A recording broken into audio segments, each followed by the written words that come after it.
been a long time since I've done a video, so I figured I would do a quick one just to update you on where the Supra's at and why I haven't been doing any videos on it lately. This is the current status. The car runs and drives, everything works. But I decided to tear the interior out and really thoroughly go through everything and bring it up to my liking. So as it sits right now, we have no interior. Carpet's out, as you can see, everything, all the wires are coming out. Just tracing anything that's in the car that doesn't need to be there and pulling it out. And then also, I'm refinishing all the paint. As you see, it's a red interior because the car was originally red and now it's white. The idea is just to go through, find any rust spots. As you can see, the trunk is the worst of it. Just wherever there was moisture or any rust forming going through, I'm going to sand all this off, clean it up, and then I'm going to spray it all down with primer and then paint it all white so it will somewhat match the exterior of the car. You won't be able to see any of this once everything's back together. Obviously, it'll be covered by the plastics and the carpet.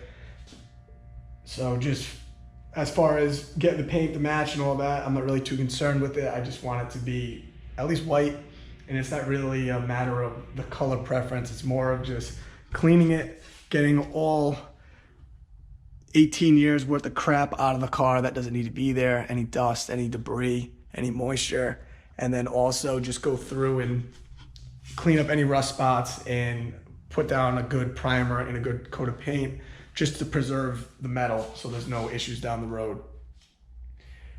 That's where we're at right now. I'm hoping that this will all be wrapped up, I'd say in the next month or so. And then from there, it's just getting the car to a tuner, getting it tuned and getting it ready to be driven.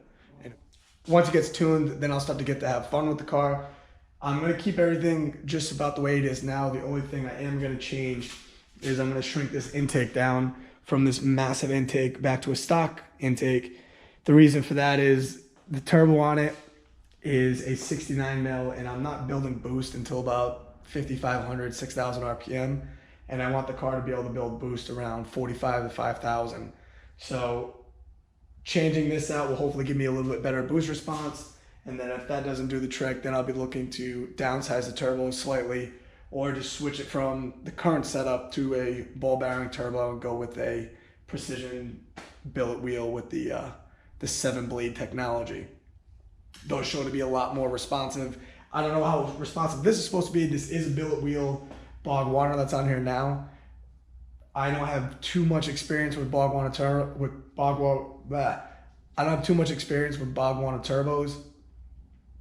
I know I have a lot more experience with precision turbos, so we'll see how this one reacts once we finally get it on the dyno and get to tune it.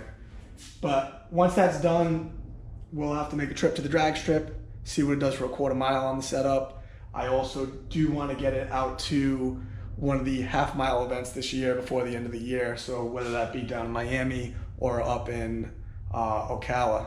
So we'll see. Whatever event comes up once the car is ready to roll is the one that we'll go to. In the meantime, I just need to get the interior done, and then once that's done, like I said, we'll get everything back in the car, get the car to a tuner. I haven't decided on where it's going yet, but we'll decide on what tuner we're gonna bring it to, get the car all tuned up, and then off to the track we go. So stay tuned.